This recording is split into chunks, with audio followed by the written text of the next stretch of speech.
함께 은혜 나누실 말씀은 열왕기상 7장 1절부터 12절까지의 말씀입니다.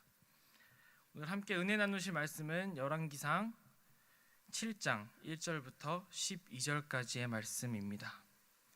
함께 읽도록 하겠습니다. 솔로몬이 자기의 왕궁을 13년 동안 건축하여 그 전부를 준공하니라. 그가 레바논 나무로 왕궁을 지었으니 길이가 100규빗이요 너비가 50규빗이요 높이가 30규빗이라. 백향목 기둥이 4줄기요 기둥 위에 백향목 들모가 있으니 기둥 위에 있는 들보 45개를 백향목으로 덮었는데 들보는 한 줄에 15이요 또 창틀이 3줄로 있는데 창과 창이 3층으로 서로 마주 대하고 모든 문과 문설주를 다 큰 나무로 네모지게 만들었는데 창과 창이 3층으로 서로 마주 대하였으며 또 기둥을 세워 주랑을 지었으니 길이가 50규빗이요 너비가 30규빗이며 또 기둥 앞에 한 주랑이 있고 또 그 앞에 기둥과 섬돌이 있으며 또 심판하기 위하여 보좌의 주랑 곧 재판하는 주랑을 짓고 온 마루를 백향목으로 덮었고 솔로몬이 거처할 왕궁은 그 주랑 뒤 다른 뜰에 있으니 그 양식이 동일하며 솔로몬이 또 그가 장가든 바로의 딸을 위하여 집을 지었는데 이 주랑과 같더라. 이 집들은 안팎을 모두 귀하고 다듬은 돌로 지었으니 크기대로 톱으로 켠 것이라. 그 초석에서 처마까지와 외면에서 큰 뜰에 이르기까지 다 그러하니 그 초석은 귀하고 큰 돌은 곧 10규빗 되는 돌과 8규빗 되는 돌이라. 그 위에는 크기대로 다듬은 귀한 돌도 있고 백향목도 있으며 또 큰 뜰 주위에는 다듬은 돌 3켜와 백향목 두꺼운 판자 1켜를 놓았으니 마치 여호와의 성전 안뜰과 주랑에 놓은 것 같더라. 아멘. 사랑하는 우리 용인제일교회 성도 여러분, 이 시간 이렇게 영상으로나마 같이 예배드릴 수 있게 됨에 하나님의 은혜가 있기를 간절히 바라고 같이 예배드릴 수 있음에 너무 감사한 것 같습니다. 오늘 저는 솔로몬의 왕궁이라는 제목으로 말씀을 전하려고 합니다. 혹시 인간은 공간적 존재이다라는 말을 들어본 적 있으신가요? 이 말은 인간은 자신의 공간과 밀접한 관련이 있다는 말입니다. 얼핏 들었을 때는 되게 어려운 말인 것 같아 보이는데요. 쉽게 이야기하면 어떤 사람의 집, 사무실, 자주 가는 카페 등을 보면 그 사람이 어떤 사람인지 알 수 있다는 말입니다. 이 말은 제가 얼마 전에 한 예능을 보다가 듣게 되었습니다. 이 예능은 독특하게 꾸며진 집이나 혹은 신기하게 지어진 집을 소개하는 그런 프로그램이었는데요. 패널로 나온 건축가와 문화심리학자가 그 집의 구조와 인테리어를 보면서 그 집주인이 어떤 사람인지 서로 맞추고 내기를 하는 것으로 시작했습니다. 이 중 건축가가 그 집의 구조와 그 집을 꾸민 것들 그리고 소품들을 보면서 집주인의 성격과 현재의 직업뿐만 아니라 과거의 성장 배경, 배우자의 성격까지도 맞추어서 오히려 집주인들을 놀라게 했었습니다. 보고 있는 저도 되게 신기하더라고요. 그러면서 그 건축가가 하는 말이 인간은 자신의 공간에 내가 무엇을 좋아하고 어떤 것이 편한가를 적용하기 때문에 집이나 사무실 등 그 사람의 공간을 보면 그 사람이 어떤 사람인지 알 수 있다라고 말을 하면서 이 인간은 공간적 존재이다라는 말을 했었습니다. 이처럼 어떤 사람의 공간은 그 사람이 어떤 사람인지를 잘 보여주는 것 같습니다. 오늘 말씀에서 솔로몬이 자신이 머물 왕궁을 건축하는 이야기가 나옵니다. 우리가 자칫 별로 중요하지 않게 읽고 넘길 수 있는 이야기일 수도 있습니다. 왜냐하면 우리는 보통 솔로몬 하면 성전을 연결시키기 때문입니다. 솔로몬의 대표적인 건축물로 우리는 성전을 떠올리기 때문이죠. 하지만 사실 이 본문은 꽤나 중요한 내용을 가지고 있습니다. 바로 솔로몬이 어떤 사람이었는지, 어떤 인생을 살았는지, 더 나아가 후대들과 하나님은 솔로몬을 어떻게 평가하고 있는지가 바로 이 오늘 본문에 드러나기 때문입니다. 솔로몬의 왕궁 이야기가 중요한지 어떻게 알 수 있냐면 성경에서 솔로몬의 왕궁 이야기가 나오는 그 위치를 보면 알 수 있습니다. 오늘 본문의 앞부분인 열왕기상 6장에는 본격적으로 성전을 건축하는 이야기가 자세하게 나오고 있습니다. 그리고 오늘 본문의 뒷부분인 열왕기상 7장 후반부에는 성전에 들어가는 비품들, 장식들을 제작하고 배치하는 것에 대해서 자세하게 이야기가 나와 있습니다. 시간 순서에 맞게 혹은 자연스러운 흐름이 되려면 6장에서 성전을 건축하는 이야기가 나오고요, 7장에서는 그 안에 들어가는 비품들과 장식들을 제작하고 배치하는 이야기가 나오고 나서 마무리되고 나서 한 8장이나 9장 정도쯤에 솔로몬이 왕궁을 지은 이야기가 나오는 것이 사실 시간적인 흐름이나 시간적인 순서나 자연스러운 흐름에 더 맞습니다. 그러나 오늘 말씀에서는 이 성전을 건축하는 이야기와 성전에 들어가는 비품들을 제작하는 이야기 중간에 솔로몬의 왕궁을 짓는 이야기가 위치하고 있습니다. 왜 열왕기서를 쓴 이 성경의 기자는, 그리고 하나님은 이 두 성전에 관련된 이야기 사이에 솔로몬의 왕궁에 대한 이야기를 넣었을까요? 그것은 바로 솔로몬의 왕궁에 대한 이야기가 솔로몬의 인생을 통째로 보여주는 것이기 때문에 시간의 순서나 흐름에 상관없이 중요한 자리에 배치한 것입니다. 학자들이 이 열왕기서와 솔로몬에 대해서 연구를 해보니까 솔로몬의 전체 말씀인 열왕기상 1장부터 11장까지의 내용이 어떤 규칙을 가진 반복되는 구조로 되어 있다는 것을 발견했습니다. 그리고 이 반복되는 구조 속에 정중앙에 제일 중요한 부분에 위치한 것이 바로 이 오늘 본문인 열왕기상 7장 1절부터 12절까지 솔로몬이 왕궁을 짓는 이야기라는 것입니다. 우리가 지금 읽고 있는 이 열왕기상이라는 성경은 이미 이스라엘이 멸망당하고 바벨론에서 포로 생활을 할 때 그 포로 생활을 하고 있는 이스라엘 백성들에게 쓰여진 역사책이었습니다. 이 역사책을 통해서 성경의 기자는 과거에 하나님이 함께 계실 때 이스라엘이 얼마나 영광스러웠고, 또 우리가 현재 왜 이렇게 포로 생활을 하고 있으며 우리는 앞으로 어떻게 살아야 하나를 가르치기 위해 이 성경을 기록하였습니다. 열왕기서를 쓴 기자는 포로 생활을 하고 있는 이스라엘 백성들에게 솔로몬이라는 자신들의 이 과거에 있던 왕을 소개하면서 솔로몬의 왕궁에 대한 이야기를 하고 있는 것입니다. 솔로몬의 왕궁은 그 재료도 당시 최고로 좋은 재료들로 만들어졌고요, 그리고 크기도 그 어떤 건물보다도 컸습니다. 심지어 새로 지은 성전보다도 컸고 공간도 훨씬 많았습니다. 그 크고 다양하고 휘황찬란했던 솔로몬의 왕궁 중에서 성경의 기자는, 이 열왕기서의 기자는 솔로몬의 인생을 대표할 수 있는, 인생을 보여줄 수 있는 몇 가지를 우리에게 보여주고 있습니다. 저는 이 솔로몬의 왕궁에 대한 성경의 이야기를 통해서 우리의 인생을 하나님이 우리의 인생을 평가하시는 기준을 보고 우리가 하나님의 백성으로서 어떻게 살아야 할지를 나누고 은혜를 받는 시간이 되기를 간절히 소망합니다.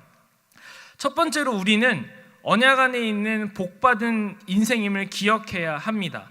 오늘 말씀 2절을 같이 읽도록 하겠습니다. 같이 읽겠습니다. 그가 레바논 나무로 왕궁을 지었으니 길이가 100규빗이요 너비가 50규빗이요 높이가 30규빗이라 백향목 기둥이 4줄이요 기둥 위에 백향목 들보가 있으며. 아멘. 성경의 기자가 솔로몬의 왕궁에 대해서 보여주는 첫 번째 이 솔로몬 왕궁의 특징은 바로 화려함이었습니다. 당시 솔로몬이 왕궁을 지을 때 쓰인 그 건축 재료는 성전을 지을 때 쓴 것과 마찬가지로 레바논에서 나는 백향목과 톱질로 반듯하게 다듬은 크고 귀한 돌이었습니다. 이 둘 다 당시에 쉽게 구할 수 없는 최고의 건축 재료였습니다. 왕궁의 크기는 길이가 100규빗, 너비가 50규빗, 높이가 30규빗으로 당시 예루살렘에서는 그 어떤 건물보다도 큰 건물이었습니다. 그리고 이런 건물 하나만 있는 것이 아니라 이러한 건물들이 여러 개가 연결되어 있는 복합 건축물이었습니다. 하나님께 제사드린 성전과 같은 재료에, 그 성전과 같은 높이에, 넓기는 더 넓고 화려하기 그지없는, 크고 화려하기 그지없는 엄청난 건물이었다는 사실입니다. 이런 화려함을 우리는 보면서 단순히 좋다, 대단하다가 아니라 솔로몬이 어떻게 이런 멋진 왕궁에서 지낼 수 있게 되었는가를 생각해야 합니다. 솔로몬이 위대한 왕이어서 이런 궁궐에서 살게 되었나요? 솔로몬이 잘나서 왕이 되었을까요? 솔로몬은 단순히 언약으로 인해서 이러한 복을 누리게 되었습니다. 오늘 사무엘하 7장 15절 16절을 함께 읽도록 하겠습니다. 같이 읽겠습니다. 내가 내 앞에서 물러나게 한 사울에게서 내 은총을 빼앗은 것처럼 그에게서 빼앗지는 아니하리라. 내 집과 내 나라가 내 앞에서 영원히 보존되고 내 왕위와 영원히 경고하리라 하셨다 하라. 아멘. 다윗 가문의 왕위에 대한 하나님의 언약은 솔로몬의 아버지 다윗으로부터 시작되었습니다. 하나님을 정말 사랑했던 다윗은 하나님의 성전을 지을 기회는 얻지 못했지만 하나님께서 그 마음을 받으시고 다윗 가문의 왕위를 약속해 주셨습니다. 비록 성전을 지을 기회는 얻지 못했지만 마음을 받으시고 복을 주신 하나님께 너무 감사했던 다윗은 자신의 아들이 성전을 잘 지을 수 있도록 부족함 없도록 모든 재료들을 넉넉하게 준비해 두었습니다. 이렇게 왕위에 대한 하나님의 언약, 믿음의 아버지로부터 이어받은 건강하고 부강했던 이스라엘의 왕이 되었기 때문에 솔로몬은 이런 부귀영화를 누릴 수 있었던 것입니다. 우리는 하나님의 사랑과 예수님의 희생으로 하나님의 언약 안에 들은 천국 백성입니다. 모두 믿으시죠? 우리는 이 사실을 잘 알고 있습니다. 그리고 하나님의 백성으로서 많은 복을 누리고 있음도 잘 알고 있습니다. 그러나 때때로 내가 가진 것 혹은 내가 지금 처한 환경과 어려움 때문에 이 내가 받은 복을 잊을 때가 있습니다. 코로나 사태가 생기고 우리 주변에 참 많은 변화가 생겼습니다. 외출을 최대한 자제하게 되고 만남을 거의 하지 않으며 심지어 영상으로 예배를 드리게 되었죠. 솔직히 저는 이 모든 것들이 하나님께 참 불만이었습니다. 사랑하는 우리 유년부 아이들을 보지 못한 지 벌써 한 달이 되어가고 있고요. 그들을 위해서 내가 지금 할 수 있는 것들이 거의 없고 교사 선생님들과 성도들을 보지 못하는 것들, 이 모든 것들이 저에겐 정말 힘들고 내가 지금 뭘 하고 있는 건가 싶은 그런 생각이 드는 시간이었습니다. 또 한 가지 저를 힘들게 했던 것은 영상 방송에 대한 것이었습니다. 역북동으로 온 지 반년도 안 된 이제 조금 이 영상과 방송 시스템에 익숙해진 것 같았는데 하루아침에 모든 예배 양식과 영상방송 시스템을 유튜브 실시간 스트리밍이라는 새로운 방법으로 바꿔야 한다는 것이 저에겐 참 적지 않은 스트레스였던 것 같습니다. 그렇게 이런 여러 가지 복합적인 어려움들로 하나님께 불만을 갖고 있던 중에 서울에 계신 저희 어머니와 통화를 하게 되었습니다. 이 통화를 한 날이 바로 주일날 오후였는데요. 이제 오전 스트리밍 예배를 다 마치고서 이제 저녁 예배를 준비하는 그런 시간이었습니다. 저희 어머니한테 전화가 왔는데 저희 어머니는 아직 제가 어릴 때 다니던 모교회에 출석하고 계십니다. 그런데 그 교회가 이번 주부터 교회를 자체 폐쇄해서 예배를 못 드리시는 중에 제 생각이 나서 유튜브에 우리 교회 검색하셔서 예배를 드리셨다고 하시더라고요. 그러시면서 유튜브로라도 예배를 드릴 수 있어서 너무 좋았다고 하시는 그런 어머니의 말을 듣게 되었습니다. 그 어머니의 말을 들었을 때 제가 얼마나 그 받은 복을 감사하지 못하는 사람인지 제가 깨닫게 되었습니다. 갑작스럽게 퍼진 이 코로나 사태로 속수무책으로 교회를 닫고 예배를 중단하는 교회들이 정말 너무 많은데 우린 이 새로운 곳에 온 지 반년도 안 되었음에도 불구하고 시스템과 여건과 사람과 능력을 허락해 주셔서 이렇게 영상으로나마 예배를 드리고 성도들과 소통할 수 있다는 것이 얼마나 감사한 것인지 다시 한번 생각하는 기회가 되었습니다. 우리는 예수 그리스도로 인해 하나님의 백성이 된 하나님의 언약 백성입니다.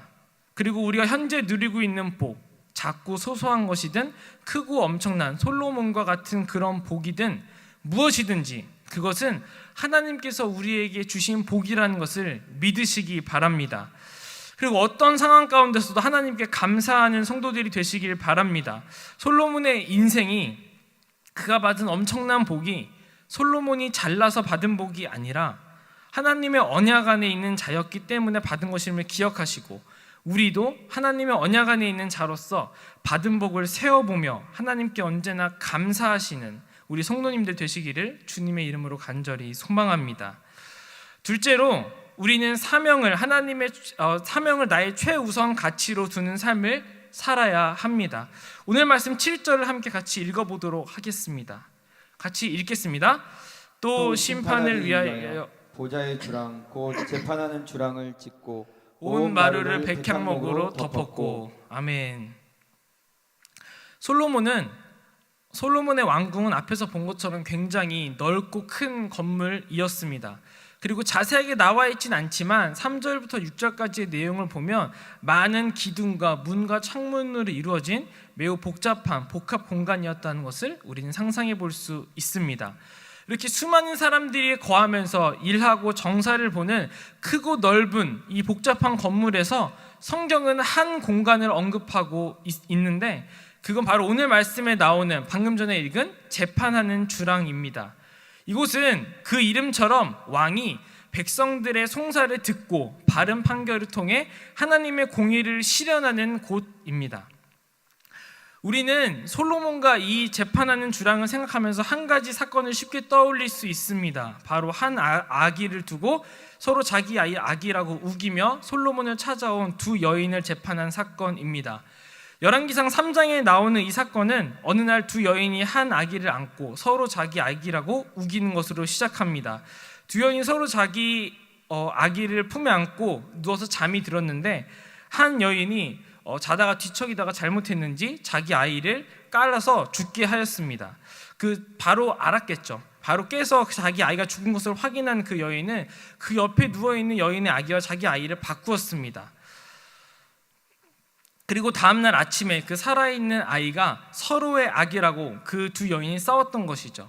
유전자 검사가 없던 그 시대에 친모를 찾을 방법이 무엇이 있겠습니까?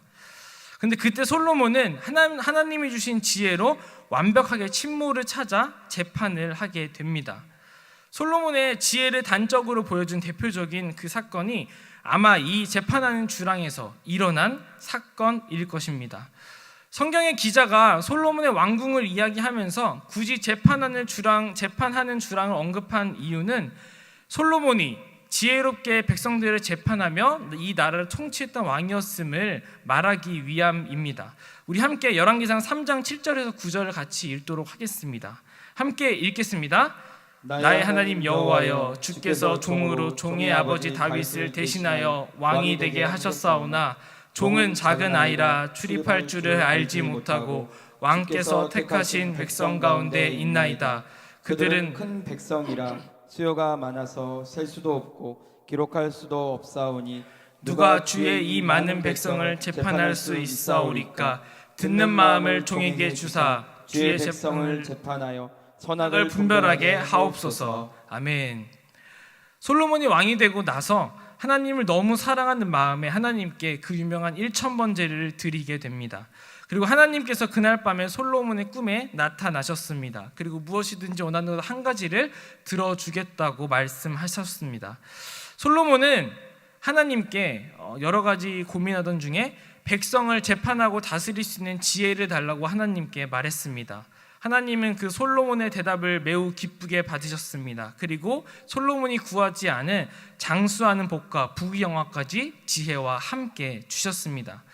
우리는 이 이야기를 잘못 이해해서 하나님께 지혜를 구하면 다른 것들도 세트로 주신다고 생각할 수 있습니다.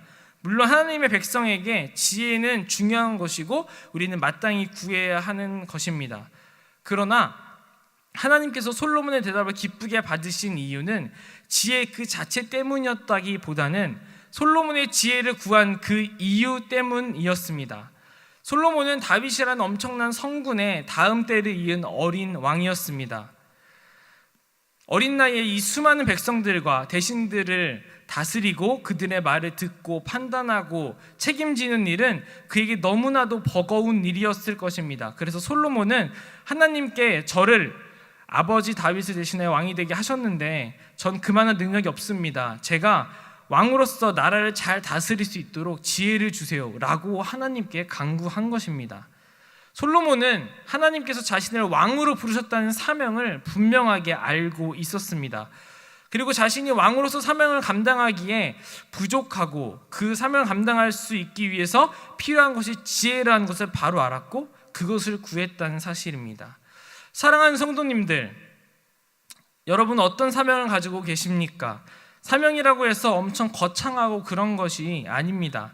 순교의 자리, 선교하러 가는 것, 이런 사명도 있지만 우선 내가 지금 부름받은 그 자리가 바로 사명의 자리입니다. 솔로몬은 왕으로 부름받았습니다. 그리고 이를 위하여 장수하는 복을 구하지도 않고 부귀영화를 구하지도 않고 사명을 잘 감당하기 위해 가장 필요했던 지혜를 구했습니다. 우리는 이미 여러 가지 사명을 받은 자들입니다. 하나님의 백성으로서 삶으로 하나님을 드러내야 하는 빛과 소금의 사명이 있고, 예수님의 제자로서 예수님을 전하며 수많은 사람들을 제자 삼아야 하는 사명이 우리에게는 있습니다. 코로나로 인하여 어쩔 수 없이 영상으로 예배드려야 하는 이런 상황 가운데서도 영과 진리로 예배를 드려야 하는 예배자로서의 사명이 있고, 하나님이 보내주신 우리 귀한 아이들의 좋은 엄마 아빠라는 사명이 있습니다. 용인제일교회 성도로, 집사로, 권사로, 장로로, 구역장으로, 교사로 등등 여러 가지로 우리 교회 안에 부름받은 여러 가지 사명의 자리 가운데 우리는 있습니다. 성경의 기자가 보여주는 것처럼 믿음의 후대가, 그리고 하나님께서 우리의 인생을 평가하실 때 그 기준은 내 사명이라는 것을 반드시 기억하시기 바랍니다. 그리고 그 사명이 복을 받거나 인정받기 위한 수단이 아니라 내 인생의 가장 중요한 가치, 목적임을 잊지 않으시는 우리 모든 성도님들이 되시길 간절히 바랍니다. 마지막으로 우리는 하나님만을 의지하는 삶을 살아야 합니다. 우리 오늘 말씀 8절을 같이 함께 읽어보도록 하겠습니다. 같이 읽겠습니다. 솔로몬이 거처할 왕궁은 그 주랑 뒤 다른 뜰에 있으니 그 양식이 동일하며 솔로몬이 또 그가 장가든 바로의 딸을 위하여 집을 지었는데 이 주랑과 같더라. 아멘.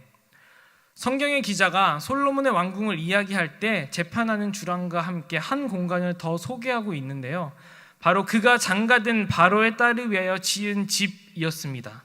왜 성경의 기자는 그 솔로몬의 인생과 통치를 보여줄 수 있는 수많은 이 왕궁의 공간 중에서 이 바로의 딸인 왕비의 공간을 이야기했을까요? 이것은 바로 솔로몬의 인생 최대의 실수인 하나님을 온전히 의지하지 못했음을 보여주기 위함입니다. 성경에 익숙한 우리는 고대의 이스라엘이 꽤 굉장한 나라라고 생각합니다. 물론 하나님의 백성들이기 때문에 굉장한 나라인 것은 맞습니다. 하지만 세계의 역사의 관점에서 보면 이스라엘은 그냥 고대 근동에 있던 작은 여러 나라 중에 하나에 불과했습니다. 고대 근동에서 주인공은 세계 4대 문명 중에 두 문명이 메소포타미아 문명과 나일강 문명입니다. 그래서 메소포타미아 문명을 대표하는 나라인 바벨론과 아수르, 그리고 나일강 문명을 대표하는 애굽, 이 세 나라가 이 고대 근동 지방의 주인공이라고 할 수 있습니다.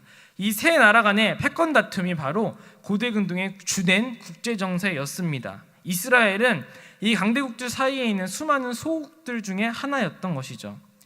물론 다윗의 시대나 솔로몬의 시대처럼 하나님이 항상 함께 계시고 지켜주실 때는 하나님께서 그 나라들이 쳐들어오지 못하게 하시고 또 전쟁을 하게 되더라도 이기게 하셨습니다. 이런 하나님의 보호하심으로 국력이 나름 강해졌기 때문에 바로의 딸과 정략 결혼을 할 수 있는 국제적인 위상을 갖추었던 것뿐이죠. 처음에는 외교이고 나라를 위한 일이라고 생각해서 강대국인 애굽의 공주와 정략 결혼을 마음 먹고 진행했을 것입니다. 그것이 사실 하고 싶다고 할 수 있는 일도 아니었으며 나라를 더 안전하고 든든하게 세우는데 분명 좋은 기회였다고 생각했을 것입니다. 하지만 성경의 기자는 이것이 지혜롭고 바른 선택이 아니었음을 말해줍니다. 왜냐하면 이것은 강대국을 의지하여 나라를 지키는가, 하나님을 의지하여 나라를 지키는가의 선택의 문제였기 때문입니다. 우리 오늘 말씀 신명기 7장 2절에서 4절 말씀을 같이 한번 읽어보도록 하겠습니다. 같이 읽겠습니다. 내 하나님 여호와께서 그들을 내게 넘겨 내게 치게 하시리니 그때에 너는 그들을 진멸할 것이라. 그들과 어떤 언약도 하지 말 것이요 그들을 불쌍히 여기지도 말 것이며 또 그들과 혼인하지도 말지니 내 딸을 그들의 아들에게 주지 말 것이요 그들의 딸도 내 며느리로 삼지 말 것은 그가 내 아들을 유혹하여 그가 여호와를 떠나 다른 신을 섬기게 하므로 여호와께서 너희에게 진노하사 갑자기 너희를 멸하실 것임이니라. 아멘. 하나님께서 먼 옛날 가나안 땅에 들어가기 전부터 이스라엘 백성들에게 이방인들과 혼인을 하지 말라고 말씀하셨습니다. 왜냐하면 결혼하여 그들과 하나가 되면 그들이 유혹하여 다른 신을 섬기게 할 것이기 때문이라는 것이었습니다. 솔로몬은 분명 백성을 재판하고 공의를 실현하는 데는 지혜로운 왕이었지만 나라를 지키는 방법에 있어서는 하나님의 말씀대로 하지 않았고 하나님을 의지하는 방법을 선택하지 않았습니다. 이런 강대국의 공주를 아내로 맞이했으니 대우를 하찮게 할 수 없었을 것입니다. 그래서 자신의 왕궁의 왕인 자신이 머무는 공간만큼 커다랗고 멋진 공간을 애굽의 공주를 위해서 왕비라는 명목으로 지어줍니다. 그리고 이렇게 왕궁에 애굽 공주를 위한 공간이 비중에 있는 한 부분이었던 것처럼 솔로몬의 인생은 이방 여인들과 우상들로 그 인생의 말년에 하나님을 떠나는 그런 모습을 보여주게 됩니다. 우리 성도님들은 얼마나 하나님을 전적으로 의지하고 계신가요? 설교를 준비하는 중에 잠시 멈추고 아내와 어제 큐티 나눔을 했었습니다. 큐티책에 오늘 거 말씀을 했었는데요. 바로 오늘 말씀은 이사야 3장 말씀이었습니다. 이 3장 말씀을 보면서 제가 저의 모습을 다시 한번 돌아보게 되었습니다. 이 코로나 사태가 장기화가 되면서 이 코로나 사태와 이 나라를 위해서 이 사태를 위해서 기도하는 중에 이 장기화되다 보니까 인간인들아 그 기도하는 마음이 조금씩 약해지는 저의 모습을 보게 되었습니다. 그리고 이 사태가 바뀜에 따라서 이 상황이 바뀜에 따라서 새로운 것들, 적응해야 될 것들, 해나가야 될 것들을 막 해나가는 중에 또 하니까 하나님이 도와주셨지만 하니까 되는 것들을 보면서 어떻게 보면 점점 나 자신을 철저히 의지하게 되는 저의 모습을 보게 되었습니다. 그러니까 더욱더 기도가 안 나오고 기도하는 것이 조금씩 어려워지더라고요. 그러던 중에 어제 이 말씀을 보면서 이 하나님께서 하나님 외의 것들을 의지하려고 하는 이스라엘 백성들을 향해서 하시는 일침을 보게 되었습니다. 너희가 하나님 외에 의지하려고 하는 모든 것들을 내가 제하여버리겠다고 하시는 그 하나님의 말씀을 보면서 그 하나님의 말씀이 저에게 하시는 말씀을 받아들여져 제가 어제 많이 은혜를 받고 회개를 하게 되었습니다. 사랑하는 성도님들, 지금 현재 여러분은 나는 무엇을 의지하고 있습니까? 하나님을 의지하려고 하고 하나님을 믿는 믿음의 모습에 서려고 하지만 실제 나의 삶의 자리에서는 나 자신을, 나에게 힘이 되는 그 누군가를, 나에게 든든함이 되는 그 무언가를 하나님보다는 더 의지하고 있지는 않습니까? 솔로몬처럼 하나님이 아닌 그 무언가를 쫓음으로 인해서 인생의 한 부분이 이방 여인들과 우상들로 채워지는 그 인생이 아니라 온전히 하나님을 의지하고 말씀에 한치의 타협도 없으므로 하나님께 인정받는 우리 성도님들이 되시길 주님의 이름으로 간절히 소망합니다. 이제 말씀을 맺겠습니다. 솔로몬이 자신이 짓고 살았던 왕궁을 통해서 자신의 인생을 평가받은 것처럼 우리도 우리가 세우고 갖고 나가는 우리의 인생, 생활했던 삶의 공간을 통해서 우리 신앙의 후대들, 우리의 자손들이 우리를 평가할 것이고 하나님이 우리를 평가하실 것입니다. 이를 위해 우리는 먼저 내가 언약 안에 있는 복 있는 자라는 사실을 잊지 말아야 한다고 했습니다. 그리고 내가 삶에서 최고 가치를 두어야 하는 것은 사명이라는 것을 잊지 말아야 한다고 했습니다. 마지막으로 무엇보다도 하나님을 의지하는 인생을 살아야 한다고 했습니다. 우리가 살 때 우리는 하나님의 백성으로서 온전한 삶을 살았다고 우리의 믿음의 후대들에게 기억될 것이고 무엇보다도 하나님께 칭찬 듣는 자들이 될 것입니다. 어떠한 삶의 어려운 자리에서도 이 세 가지를 잊지 않으신 우리 성도님들 되시길 간절히 바랍니다. 어떠한 풍족하고 복된 자리에서도 이 세 가지를 잊지 않으시는 우리 성도님들이 되시길 바랍니다.